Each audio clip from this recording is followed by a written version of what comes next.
सरकारनं राज्यातील शेतकऱ्यांसाठी 32,000 कोटी रुपयांचं पॅकेज हे 7 ऑक्टोबर 2025 ला जाहीर केलं होतं आणि त्या दिवसच्या सगळ्या चर्चांमध्ये प्रत्येक चॅनलवरती आम्ही ठामपणे सांगितलं होतं की हे टेक्निकल टीम प्लीज बघा हे पॅनल प्रकाशजींपर्यंत आवाज का नाही जात? येतोय का आवाज? नाही प्रकाशजींपर्यंत तुमचा जात नाही. प्रकाशजी येतोय आता? हो येतोय.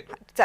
महायुती सरकारनं 32,000 कोटी रुपयांचं पॅकेज हे 7 ऑक्टोबर 2025 रोजी जाहीर केलं होतं आणि त्या दिवशी आम्ही सगळ्या चॅनलवरती ठामपणे विश्वासानं सांगितलं होतं की हे पॅकेज फसवा आहे, हे शेतकऱ्यांना मदत करणारं नाही. परंतु त्यावेळी भारतीय जनता पार्टीचे सगळे मंत्री, आमदार, त्यांचे प्रवक्ते गळा फाळून फाळून सांगत होते की नाही, आम्ही शेतकऱ्यांना मदत करणार आहोत, आम्हीच शेतकऱ्यांचे कैवारी आहोत.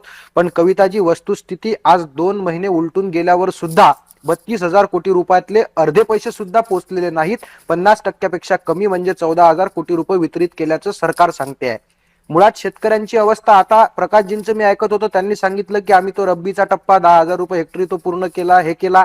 त्याची सुद्धा वास्तविकता मी आता रोज ग्रामीण भागामध्ये डोर टू डोर फिरतोय, लोकांमध्ये जातोय. त्याची सुद्धा वास्तविकता अशी आहे, एका घरात जर 4 खाते असतील तर एका खात्यामध्ये आले आणि 3 खात्यामध्ये आले नाही, म्हणजे एका कुटुंबातल्या 3 शेतकऱ्यांना ते पैसे अजूनही मिळालेले नाहीत. ही त्याची वास्तविकता आहे. माझ्या मोबाईलवरती आलेले अनेक मेसेज दाखवतो, अतिवृष्टीचे पैसे त्याला आले, मला आले नाही, शेजारच्याला आले पण अजून माझ्या खात्यात आले नाही. म्हणून अनेक ठिकाणी तहसीलमध्ये लोक रांगा मारताना दिसतात. मुळात शेतकऱ्यांची इतकी थट्टा का करता? उद्योगपतींचे कुठले बिल तुम्ही थांबवले? कुठले मोठमोठे टेंडर थांबवता? नाहीत थांबवत ही लोक. परंतु शेतकरी गांभीर, बरं आजची तर हाईट आहे, म्हणजे शेतकऱ्यांच्या खात्यात पैसे आले नाहीत, अनेक ठिकाणी पॅकेजचे पैसे पोचलेले नाहीत. यावर सभागृहामध्ये चर्चा सुरू असताना सत्ताधारी पक्षाचे मंत्रीच त्या ठिकाणी उपस्थित नाहीत, म्हणजे किती गंभीर बाब आहे हे लक्षात घ्या. म्हणजे हे शासन शेतकऱ्यांचं असू शकत नाही. यांना फक्त निवडणुकीपुरता शेतकऱ्यांचा मुद्दा महत्वाचा वाटतो. आजही आपण जर पाहिलं असेल तर गावखेड्यातल्या शेतकऱ्यांची परिस्थिती अत्यंत बिकट आहे. कापूस विकता येत नाही, कापूस कसा विकावा यासाठी शेतकरी चिंतेत आहेत. सीसीआय मार्फत खरेदीचे नियम इतके किचकट ठेवले की शेतकऱ्यांना चोर समजती का ही व्यवस्था?